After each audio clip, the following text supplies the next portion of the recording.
What do you think is the key to achieving our goals, our success? Some people suggest things like hard work, focus, persistence. But research shows these are all byproducts of something else, something much more powerful that we can all develop. It is this very special something that really is critical to success, and is what I'm here to discuss with you today. Someone who has achieved great success is Josh Waitzkin, a chess international master and the subject of the movie Searching for Bobby Fischer. Nobody has won all the national chess championships that Josh has. But even more impressive, when he turned 21, he took on the challenge of mastering something completely new and very different from chess: martial arts. He realized that he had learned how to grow and succeed, and he could apply that understanding to other domains. And so, he devoted himself relentlessly to Tai Chi Chuan.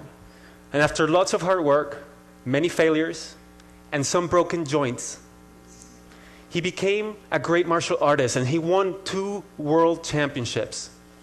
Now he's off to Jiu-Jitsu. So what does Josh say is the greatest thing that ever happened to him? Believe it or not, he says, losing my first national chess championship, because it helped me avoid many of the psychological traps. The key trap that Josh avoided was believing that he was special, that he was smarter than other people, and that he didn't have to work hard. He could have thought of himself as a prodigy, but he doesn't think that he has extraordinary intelligence. He says, the moment we believe that success is determined by an ingrained level of ability, we will be brittle in the face of adversity. Josh often quotes Stanford professor Carol Dweck, who discovered that some people see intelligence or abilities as fixed, what is called a fixed mindset, while other people see them, as Josh does, as qualities that can be developed, a growth mindset. More important, Dr. Dweck discovered that these 2 different mindsets lead to very different behaviors and results. In a study she did with Dr. Lisa Blackwell, several hundred 7th graders were surveyed to determine which mindset each student had, and then they were tracked for 2 years. Results showed that the students with a growth mindset, those who thought they could change their own intelligence, increased their grades over time, while those with a fixed mindset did not. You can see the trend. The gap in performance just widens and widens over time. The difference between these 2 groups? A different perspective on intelligence. Other studies have shown similar effects for our mindset about other abilities, like problem solving, playing sports, managing people, or anything else you'd like. Dancing la Macarena. The key to success is not simply effort or focus or resilience, but it is the growth mindset that creates them. The mindset itself is critical. Research shows that when we directly try to build grit or persistence, it is not nearly as effective as addressing the mindset that underlies them. How many of us think of ourselves as not math people, or creative, or sociable, or athletic? Or conversely, that we're naturals? If we're to fulfill our potential, we have to start thinking differently. We have to realize that we're not chained to our current capabilities. Neuroscience shows that the brain is very malleable, and we can change our own ability to think and to perform. In fact, many of the most accomplished people of our era were thought of by experts to have no future. People like Charles Darwin, Lucille Ball, Marcel Proust, and many others. But they, along with all great achievers, from Mozart to Einstein, built their abilities. But the key insight that I would like you to walk away with today is that when we realize that we can change our own abilities, when we have a growth mindset, we bring our game to new levels. So how does a growth mindset do that? It turns out that there are physiological manifestations to mindset. Brain scans show that for people with a fixed mindset, the brain becomes most active when receiving information about how the person performed, such as a grade or a score. But for people with a growth mindset, the brain becomes most active when receiving information about what they could do better next time. In other words, people with a fixed mindset worry the most about how they're judged, while those with a growth mindset focus the most on learning.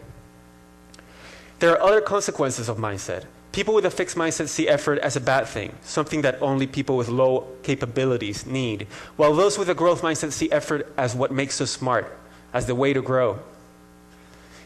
And when they hit a setback or failure, people with a fixed mindset tend to conclude that they're incapable. So to protect their ego, they lose interest or withdraw. We observe that as lack of motivation, but behind it is a fixed mindset. Whereas people with a growth mindset understand that setbacks are part of growth.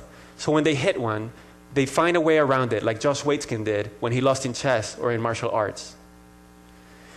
Research clearly shows these effects of mindset. In one study that Dr. Dweck did with Dr. Claudia Mueller, they had children do a set of puzzles. And then they praised the kids. To some of the kids, they said, "Wow, that's a really good score. You must be smart at this."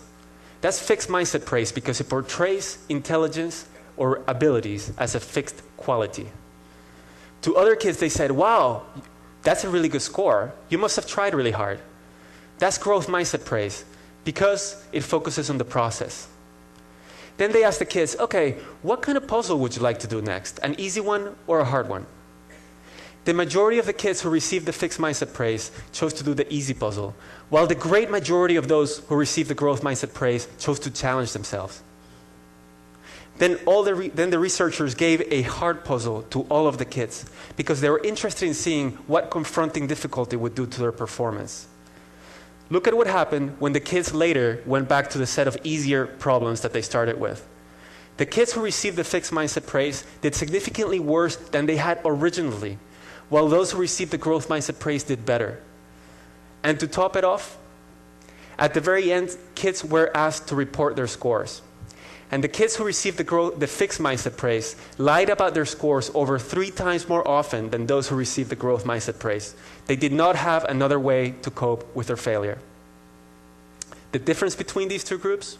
One short little sentence. How often do we praise kids for being smart or for being great at something?